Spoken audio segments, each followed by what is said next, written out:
오늘 하나님께서 우리에게 주시는 말씀은 신약 마태복음 26장 1절에서 5절 말씀입니다. 제 성경으로 신약 45면에 있습니다. 마태복음 26장 1절에서 5절 말씀을 한 절씩 교독하겠습니다.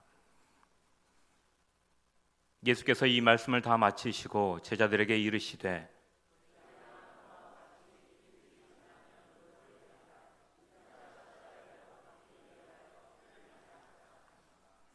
그때 대제사장들과 백성의 장로들이 가야바라 하는 대제사장의 관정에 모여 함께 읽겠습니다.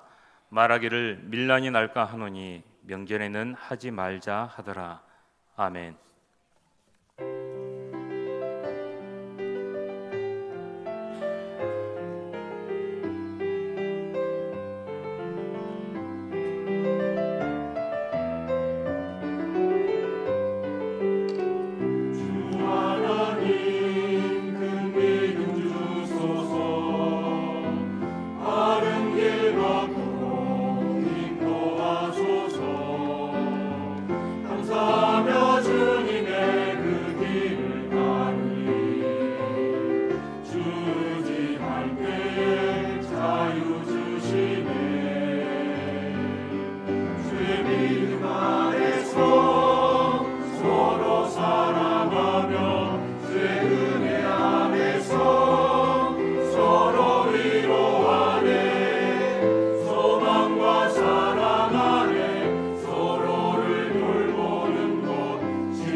우리 옆에 계신 분에게 평안의 인사를 나눴으면 좋겠습니다. 평안하세요. 네. 감기 조심하시기 바랍니다. 제가 이 감기가 좀 있어서 기침 감기라 조금 콜록거려도 좀 이해해 주시기 바랍니다. 하나님께도 인사를 드리십시다. 하나님, 우리가 여기에 와 있습니다. 저에게 찾아와 주세요. 준비 시작. 하나님, 우리가 여기에 와 아멘. 기도하겠습니다.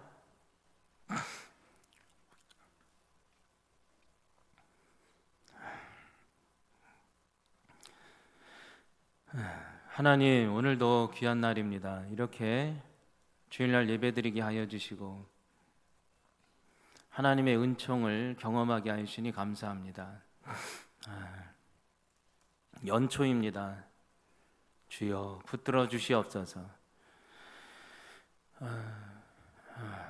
나라의 많은 시국들 그리고 또 독감들 많은 일들이 있는데 주님 잠잠하게 하여 주시고 형통한 길로 인도하여 주시옵소서. 예수님의 이름으로 기도합니다. 아멘.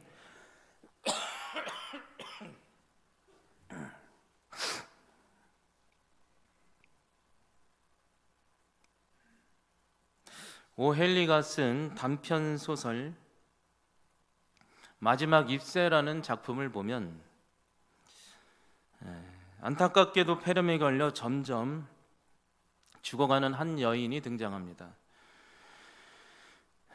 그런데 그 여인은 저 멀리 창밖에 걸려있는 나뭇잎을 보며 말을 하기를, 저 가날풀게 붙어있는 마지막 나뭇잎이 떨어지면 나도 곧 이제 죽을 거야. 나의 미래에는 더 이상 희망은 없어라며 점점 삶을 포기하고 있는 것 아니겠습니까?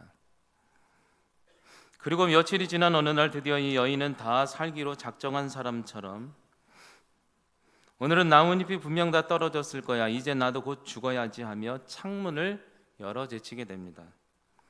그런데 놀랍게도 그 나뭇잎 한 잎새는 밤새 세찬 세상의 바람 속에서도 떨어지지 않고 끝까지 붙어 있는 것 아니겠습니까?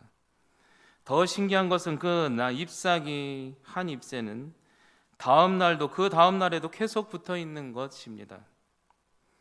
그러자 죽기를 다짐했던 그 여인은 절대 떨어지지 않던 마지막 잎새를 바라보며 저 잎새도 희망의 끈을 놓지 않는다면 나도 힘을 내야겠어라며 다시를 용기를 내어 회복하는 내용의 단편 아주 얇은 책입니다.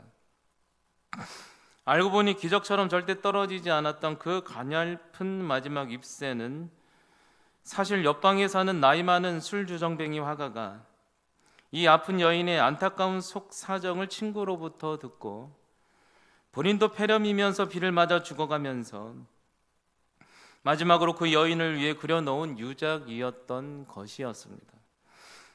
여러분, 이처럼 우리 삶도 마치 언제 떨어질지 모르는 마지막 잎새처럼 늘 불안한 시대 속에서 겨우 무엇인가 붙들고 살아가고 있는 것은 아니겠습니까? 현재의 극심한 사회적 불안 그리고 개인의 우울, 상실의 시대에 과연 우리는 무엇을 붙들어야 할까? 여러분, 이러한 시대적 과제 속에 불안한 미래 앞에 과연 여러분들은 무엇을 바라보며 무엇을 붙들며 살아가십니까? 오늘 말씀의 현장 속에 들어가 보겠습니다. 오늘 주님은 제자들에게 마지막 잎새처럼 흔들리는 시대 속에 그분이 친히 자신이 앞으로 미래적으로 당한 일들과 사건을 제자들에게 먼저 소개하는 장면입니다. 2절에 이렇게 시작되고 있어요.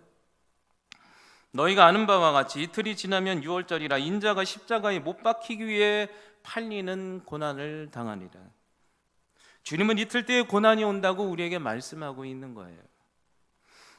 여러분, 그런데 우리와 제자들의 삶의 가장 큰 문제는 무엇이냐면 세상 사람들처럼 관점을 갖고 있는 제자들은 앞으로 당할 일을 전혀 예상하지도 알지도 못하고 있다는데 문제가 있다는 거죠. 그들은 그저 생각하기에는 유월절에 수많은 인파들이 모이니 예수님이 인기가 많으니 이 인파들로 인해 영원한 영광과 번영의 세상이 올 거야, 그렇게 좋은 쪽으로만 생각하고 있는 거예요. 주님이 이렇게 얘기했는데, 여러분, 그러나 아이러니하게도 그들에게 시시각각 다가오는 며칠 뒤에 불운의 일들, 미래에 매서운 십자가의 고난과 공포 앞에 그들은 조금도 눈치채지 못하고 있는 장면을 그리고 있는 현장이죠. 여러분, 그래서 우리에게 다가오는 미래는 무서운 줄도 모르겠습니다. 과연 이렇게 다가오는 미래 앞에 과연 우리는 불안한 미래의 시대적 현실 앞에 무엇을 바라보며 붙들며 살아가야 할까요? 여러분, 우울증과 불안 장애를 아십니까? 이들의 명확한 차이가 있어요. 심리학적 관점으로 보면 우울증은 과거에 대한 후회에서 나오는 감정이 우울증입니다. 우울하다 그러면 과거의 후회. 그러나 불안장애는요, 미래에 대한 불확실성에 대한 공포에 대한 그런 두려움에서 나오는 게 불안장애죠. 여러분, 사람에게는 사실 미래는 어느 때는요, 기대도 있지만 불안과 공포의 대상이라는 말이죠. 그래서 사람들은 신기하게도 미란한 불안한 시대 앞에, 혹은 미래의 불안한 시대의 연초 앞에는 점집이나 예언가들을 찾아가는 일이 너무나도 많다고 합니다. 우리나라 대학로 가면 타로가 그렇게 잘 된대요. 점괘가 잘 나오면 그렇게 좋다네요. 5만 원짜리가 있고 20만 원짜리가 있고. 해보셨습니까? 여러분, 우리도 뭐 뽑죠? 말씀 카드 뽑죠? 말씀 카드 잘 나오면 어떤가요? 잘 나오든 안 나오든 아멘이죠. 여러분, 그런데 이러한 것들로 우리의 비련한 이 불안인 미래가 과연 해결이 될까? 과연 그럴까?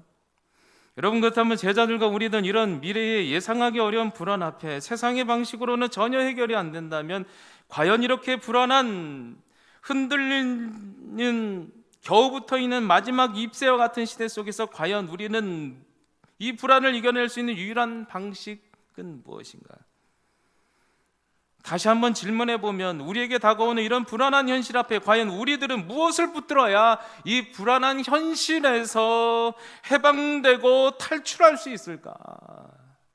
이 질문이 중요하죠. 무엇을 바라보고 붙들어야 되는가? 오늘 성경은 첫 번째로 2절에 이렇게 얘기하고 있어요. 세상의 모든 역사와 시간을 알고 계시는 마지막 잎새 되시는 희망 되시는 예수님을 주목하고 붙들어라. 주님은 세상의 모든 역사와 시간을 아시는 분, 우리 인생의 최고의 희망 되시는 이새의 줄기 잎새, 주님께 주목하고 붙드는 것.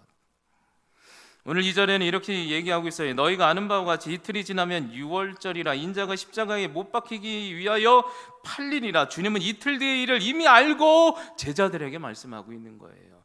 주님은 이미 알고 계셨어요. 모든 것을 알고 계셨어요. 이것만 아셨을까요? 아니요. 모든 만물, 모든 영적 세계, 모든 세계 우주 세계를 보고 계시는 분이 주님이라는 거죠.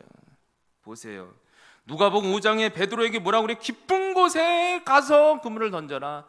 주님이 언제 뭐 그렇게 잘 사는 집안이 아니라 낚시를 즐기셨겠습니까? 무슨 뜻이에요? 주님은요, 바다의 깊은 대서양에 갈릴리 작은 호수의 밑바닥도 보시는 분. 시력이 너무 좋으신가? 그것만입니까? 요한복음 1장에 보면 나다나엘에게 가서 그래요. 과거에 너가 무화과 나무 그 여름밤 저녁에 했던 얘기를 나는 알고 있어 했을 때 나다나엘이 쓰러져요. 와, 이게 무슨 얘기예요? 주님은요, 바다의 심연만 보는 게 아니에요. 과거까지 보셔요. 초월하시는 하나님. 그리고 우리의 내면 속까지, 너가 뭔 얘기한 것까지 알고 계시는 분. 여러분, 마태복음 16장 베드로 너 위에 교회를 세우리라. 초월적 미래 위에 2000년 3000년 뒤에 ADPC가 될 세계 위에 교회 위에 반석 위에 예수 그리스도의 역사적 사건이 베드로를 통해 이루리라. 우주 끝까지 보시는 분. 주님은 모든 것을 꿰뚫어 보시는 분이라는 거죠. 여러분, 그런데 우리는 어때요? 예수님 모든 것을 알고 계시지만 우리의 문제는 뭐예요? 몰라도 너무너무 몰라요. 무능. 무지무능이 다 모른다는 게 아니야. 알기는 아는데 모르는 것도 너무 많다. 근데 안다고 착각한다. 이게 무지무능이에요. 야고보서 4장 13절 우리를 잘 표현하고 있죠. 내일 일을 너희가 알지 못하는도다. 너희 생명이 무엇이냐? 너희는 잠깐 보이는 사라지는 안개니라.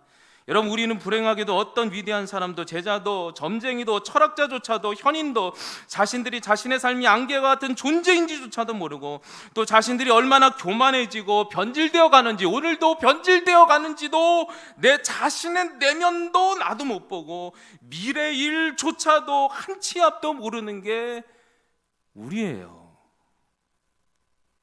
인정하십니까? 전에 성도 교구에서 어떤 성도님 가정에 아침에 대신방을 간 적이 있습니다. 신방을 할 때 그날 기도 제목이 서울에서 의료 사업을 하는 27살 딸을 위해 기도를 요청받았습니다. 사업장을 잘 되게 해달라고. 그날이었어요. 대신방 가서 기도를 열심히 했어요. 27살 딸을 위해서. 그런데 그날 저녁에 연락이 왔어요. 자신의 딸이 과로사로 심장마비로 주검으로 발견되었다고 저한테 장례를 부탁한 거예요. 얼마나 인생이 황망하고, 내가 목회자인데. 여러분, 우리는 한 치 앞도 몰라요. 목회자인 저조차도 주님께서 미래를 알려주실까? 주님께 기도하면 저에게는 미래를 보여주실까요? 왜 그렇게 쳐다보세요? 실망스럽게도 저에게 잘 안 알려주세요. 여러분, 미래는 우리가 알 수 없어요. 어떤 현인에게도 의탁하지 마세요. 그리고 미래를 알아봐야 그렇게 좋을 것도 없어요. 직업의 이름만 바뀔 뿐이죠. 제가 미래를 알면 목회자에서 뭐가 돼요?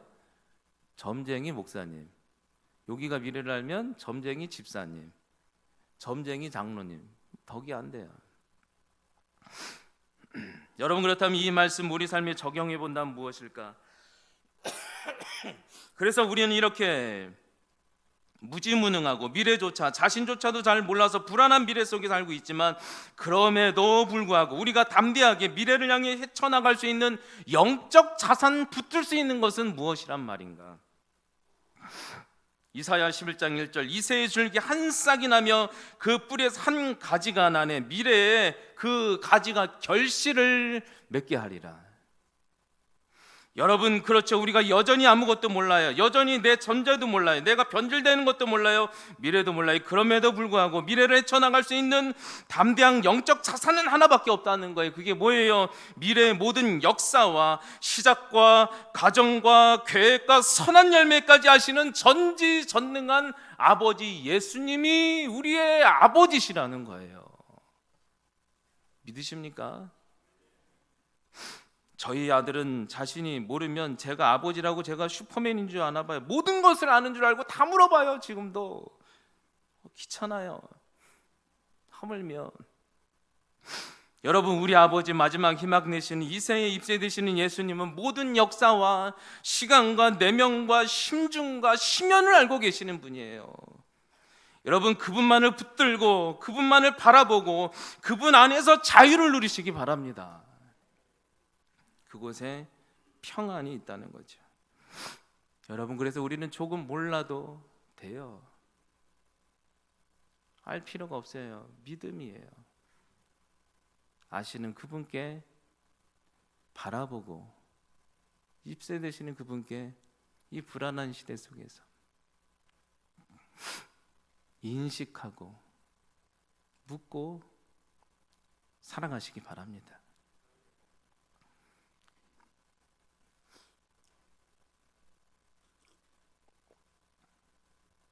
우리 예수님은 만왕의 왕, 모든 것을 알고 계시는 마지막 희망의 입세되십니다. 첫 번째가 그거예요. 예수님은 모든 것을 알고 계시기에 그분만 붙들자. 두 번째로, 이 불안한, 언제 떨어질지 모르는 이 역사의 시대 속에서 그렇다면 우리는 무엇을 바라보고 붙들어야 되는가?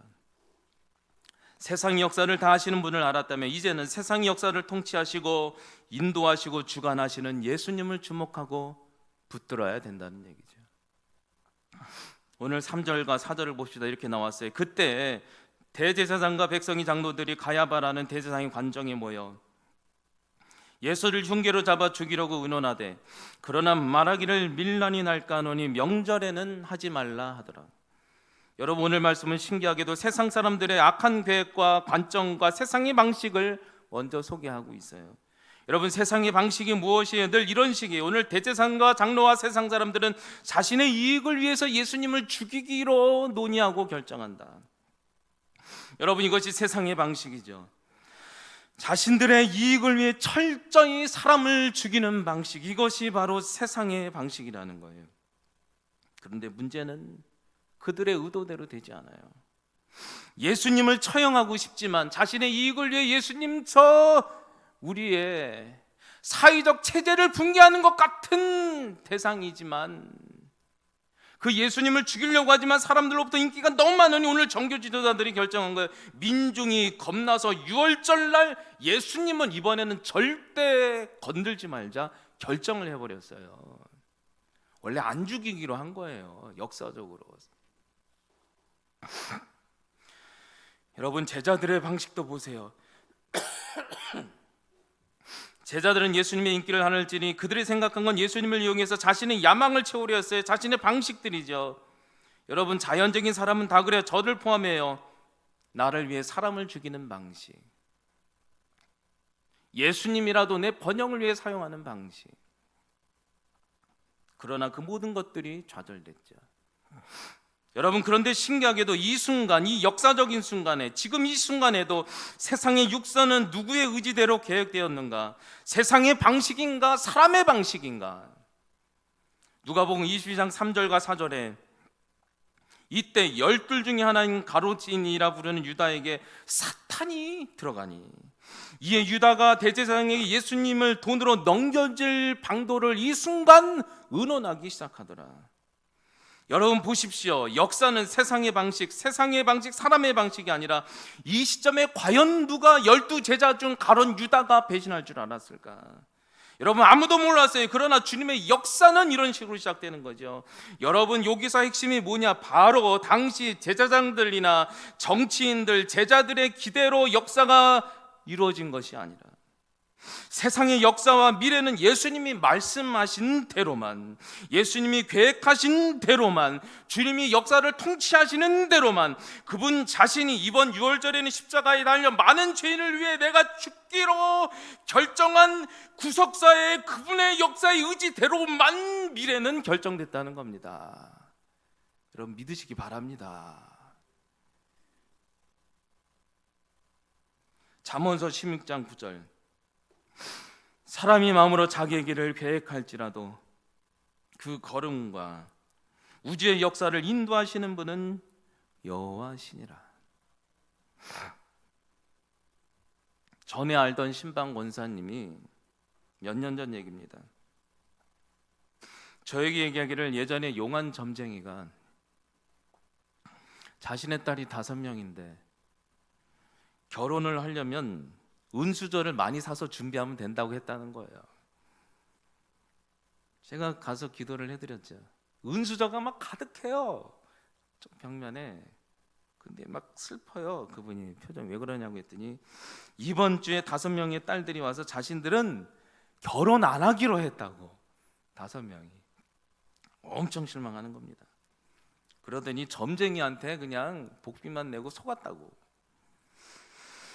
목사님, 은수저 다 이제 고물됐으니까 원하시면 다 가져가시라고. 제가 가져왔을까요? 어떻게 가져와요? 그러더니 말하는 것은 필요하면 드리겠다고. 이제 목사님이 기도해서 좀 결혼 좀 시키라고. 여러분, 우리 인생, 내 자녀, 모든 것들 내 계획대로 된 적이 있습니까? 여러분, 인생의 역사, 내 인생의 역사도 내 예상대로 안 됩니다. 연초에 보십시오. 예언가들부터 전망가들부터 그대로 되나 신기해요. 여러분, 인생 계획대로 다 계획대로 되지 않습니까? 저는 요즘 아침에 일어날 때마다 꿈꾸는 것 같아요. 아니, 제가 내 광주에 왜 있지?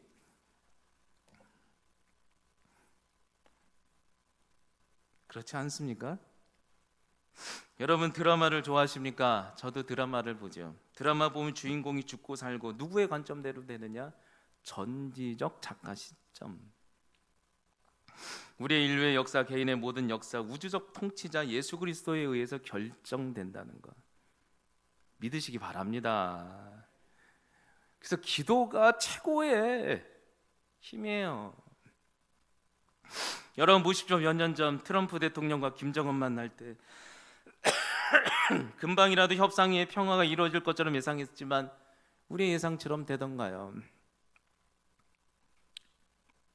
기대는 있지만 우리의 인생도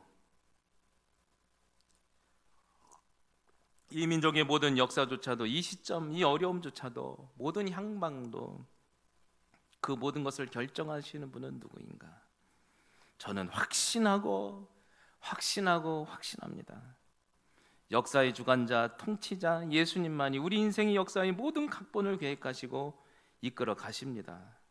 기도하십시오. 의인이 있으면 이 흔들리는 이 나라를 여러분들을 붙들어 주시리라 믿습니다. 마지막 잎새 되시는 역사의 미래의 주관자 예수님만을 우리가 붙든다면, 맡긴다면 지금까지 여러 사람을 죽이는 인생으로 내 세상의 방식으로 산 나조차도 변화시켜 그분과 함께 많은 사람을 살리는 구속사의 역사의 뜻과 길로만 우리와 함께 동창시켜 사용하여 역사를 이끌게 하여 주시리라 믿습니다. 중심이 중요하죠. 주님만이 전부다. 그분만이 제대로 된 역사를 쓰신다. 구속사. 나는 안 돼. 그런 마음을 갖고 선한 열매를 기대하며 주님의 구속사적 역사에 동참해 보시기 바랍니다. 두 번째가 그거예요. 역사의 통치자, 인도자 되시는 예수님을 주목하고 바라보기. 결국 세 번째 마지막은 무엇이냐? 지금까지 우리가 역사를 아시고 인도하시는 분을 우리가 붙들었다면 이제 하나 남은 것은 선한 섭리로 이루실 예수님만을 바라보고 붙들라 이 얘기죠. 선한 섭리로. 마태복음 26장 2절에 이렇게 소개하고 있어요. 너희는 아는 바와 같이 이틀이 지나면 유월절이라 인자가 십자가에 못 박히기 위하여 팔리리라 하시더라. 이틀 뒤 이런 일을 일어날 것을 내가 말씀으로 너희에게 미래는 다 알려주지 않지만 조금의 힌트를 내가 보여준다. 여러분 우리는 여기서 이렇게 질문할 수 있어요. 왜 예수님은 제자들에게 다 알려주시지 그냥 아예 왜 조금만 알려주실까 힌트를. 어차피 본인이 역사를 이끌어 가시면서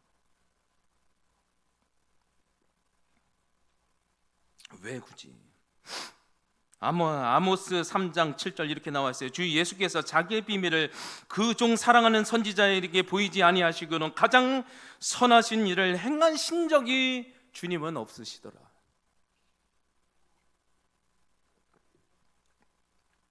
여러분 그렇습니다. 주님 오직 사랑하는 제자들과 우리에게 미래의 흔적과 말씀의 힌트를 보여주시는 이는 그거라는 거예요. 사랑하는 자녀에게 미래에 당할 고날, 사탄의 시험, 세상의 방식을 사용하라는 유혹 앞에 좌절 굴복하지 말고 너희는 나를 붙들고 믿음으로 기도로 구속사로 십자가의 고난 이후에는 너희가 그렇게 살아내면 모두를 살리는 가장 선한 섭리로 인도할 거다. 응원하기 위해서 우리에게 힌트를 주신다는 거예요. 여러분 말씀의 힌트를 받고 살아가십니까? 주님을 인식하십니까? 책 중에 그런 책이 있어요. 말에 대한 책인데 내 생각의 파트너를 내가 아니라 주님과 함께 하기. 뇌에 보면 막 속삭이는 게 있죠. 좌뇌가 막 속삭이잖아요. 그 좌뇌를 예수님으로 바꾸는 거예요. 예수님으로. 예수님의 음성. 예수님이라면 어떻게 했을까? 예수님의 말씀, 흔적, 미래의 계시. 그 말씀의 흔적을 받고 주시는 이유. 고난과 어려운 가운데 이기라고 우리에게 주셨다는 거죠. 여러분 그런 흔적을 받고 살아내시는 여러분들 되시기 바랍니다. 우리가 자녀에게 그러자, 아들아 부모가 먼저 살아보니 이때는 어렵고 이때는 고난이더라. 너가 참으면 좋은 일이 있고 내가 힘을 내줄 거야. 여러분 저는 결혼하기 전 가난한 신학생이었죠. 경제적으로 아무것도 없었습니다. 근데 결혼을 하게 됐습니다. 기적처럼. 저랑 결혼하겠다고 하는 것도 참 신기하다고 생각했어요. 결혼을 앞두고 불안했습니다. 뭐 돈이 없어요. 상대에게 염치도 없고. 그래서 제가 한 게 뭐냐면 기도탑에 올라가 3일 금식 기도를 해야겠다. 결혼을 놓고. 주여 어찌하면 좋으리까. 근데 기도 제목은 뻔뻔하게 말도 안 되는 걸 올렸어요. 내 이러면 결혼합니다. 뭐라고 올렸냐면 3가지 조건. 첫째, 전셋집 달라고. 돈도 없으면서. 불가능하죠. 둘째, 장인 장모님이 먼저 결혼하라고 막 보채라고. 체면이 없으니까. 세 번째, 이 결혼을 모두가 다 환대하게 해달라고. 완전 뻔뻔하죠. 3일 금식 기도했죠. 그리고 금식을 내려오면서 금식 3일 금식 기도하면서 그 기도탑 장신대 기도탑에서 하고 이제 내려오는데 신기한 일이 있어요. 어떤 제가 잘 아는 형, 선교단체 단장인 형이 만나게 됐는데, 그분이 저희 선배인데 저를 보더니 자신의 성경책을 보여주면서 주님이 음성을 주시는데, 현우 너 이 성경책 펴보라고 했다는 거예요. 근데 제가 고집이 있지 않습니까? 그때 하도 이제 신학책 보니까 난 신비주의적 신앙은 싫다고 했더니, 저 그냥 그날따라 고집을 피우는 거 한번 펴보기만이라도 하라는 거예요. 펴보기만이라도. 하도 그러니까 너무 귀찮아가지고 제가 알았다고 그냥 대충 딱 폈어요. 폈는데 뭐가 나왔냐면 에베소서 5장 22절이 딱 나온 거예요. 남편들 아내 사랑하기를 그리스도께서 교회를 사랑하신 것 같이, 주님 사랑한 것 같이 사랑하라. 얼마나 신기했는지. 안 신기하십니까? 폈는데 그게 딱 나온 거예요. 그래서 참 내가 이런 식으로도 이게 말씀하시는구나. 믿음으로 받으면 제 건 거죠. 그렇죠? 그래서 제가 그냥 막 확신이 생기는 거예요. 갑자기 3일 금식 기도도 했겠다. 그냥 폈는데 그게 나오니까. 그래서 하나님이 우리의 이 부부의 미래를 책임지시는 거야 해서 바로 장인 어른께 가서 집도 준비 못했는데 하나님이 주신 말씀만 붙들고, 집은 아마 주님이 다 준비하셨을 거라고 결혼하겠다고 했죠. 그런데 그때부터 기적이 일어나는데요. 하나님이 그냥 정부를 바꾸는데요. 그때까지만 해도 영세민 전세 대출 자금은 있었어요. 근데 그해 처음으로 글쎄 신혼부부 대출 자금이 생긴 거예요. 신청을 했죠. 거기도 처음이라 아마 될 거라고. 됐어요. 지금까지 잘 살고 있습니다.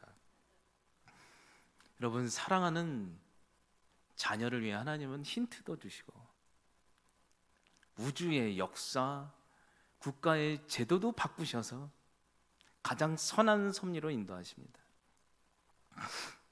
여러분, 신혼부부 대출 자금 누구 때문이에요?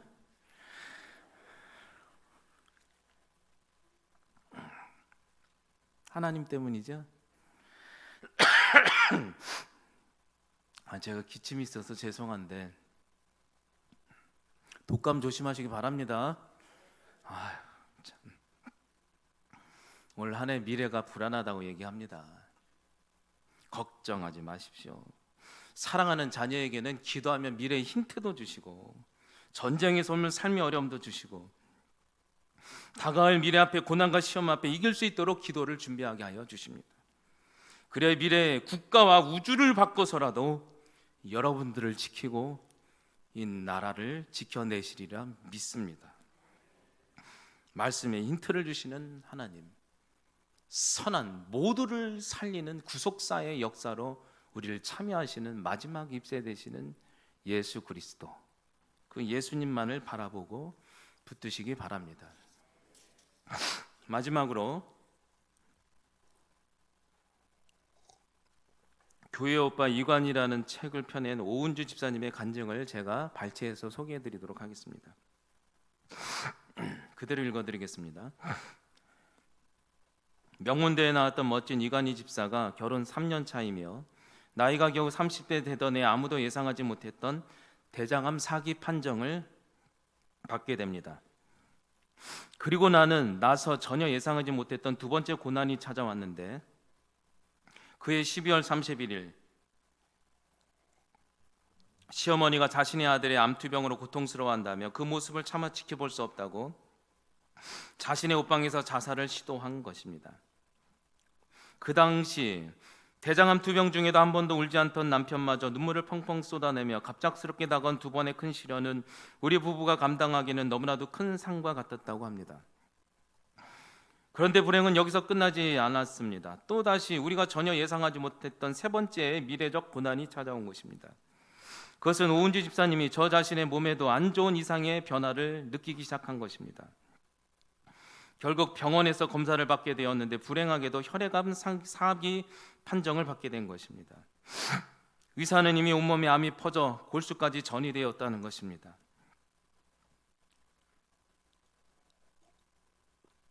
그 순간 저는 생각하기를 하나님이 나를 사랑하시지 않으시나, 나를 정말로 싫어하시나, 나의 딸 소윤이를 고아로 만드실 생각이신가라며 주님께 원망을 넘어 이제는 헛웃음까지 나왔을 정도로 갑니다. 그런데 놀랍게도 이렇게 갑작스럽게 다가온 미래에 감당하기 어려운 고난 앞에 저희 남편은 오히려 불안과 절망에 신음하는 저를 향해 본인도 힘들면서 저를 위로하며 주님의 말씀만을 묵상하자고 붙잡자고 하는 것입니다. 그때 저희 남편은 고통 속에서도 웃으면서 했던 말이 아직까지 기억되고 있습니다. 여보, 하나님은 눈부신 삶을 사는 사람을 통해서도 주의 증거를 삼으시기도 하시지만 알 수 없는 고통 속에서도 알 수 없는 미래 속에서도 모든 것을 인도하신 주님을 놓지 않는 사람을 통해서도 증거를 삼으시더라 라는 마지막 말을 남기게 됩니다. 결국 그렇게 저에게 착했던 남편 이관희 집사는 2018년 9월 16일 자신의 생일날 만 89세의 나이로 그토록 사랑했던 주님의 품에 안기게 됩니다. 그 이후 오랜 시간이 지나서야 제 자신을 돌아보니 그때 남편이 했던 말의 흔적이 하나님이 자신을 간증자로 세우기 위해 주셨던 말씀의 흔적임을 이제는 알게 되었다고 고백하게 됩니다. 그리고 미래의 수많은 고난 앞에서 담대히 이겨낸 이은주 집사님은 마지막으로 예레미야 33장 3절을 고백하며 그 간증을 끝내고 있습니다. 예레미야 33장 3절, 너는 내게 부르짖으라. 내가 내게 응답하겠고 내가 미래를 알지 못하는 크고 은밀한 일을 너에게 보이리라. 성도 여러분, 오늘 제자들은 앞으로 다가올 무서운 미래를 전혀 예측하지도 알지도 못했습니다. 그러나 주님은 미래의 될 일을 먼저 알려주시고 그들에게 닥칠 고난 앞에 믿음이 흔들리지 않도록 주님을 붙들 수 있는 기회를 허락해 주셨습니다. 여러분, 우리의 미래도 어쩌면 가냘프게 붙어있는 마지막 입새처럼 늘 불안합니다. 그러나 이관희 오은주 집사님처럼 우리의 미래를 아시고 주관하시고 가장 선한 섭리로 인도하실 그 마지막 희망의 잎새 되시는 예수님을 붙들고 신뢰함으로 불안이 아닌 진정한 주님의 평안을 누리시는 동성애 식구들이 되었으면 좋겠습니다. 기도하겠습니다. 하나님,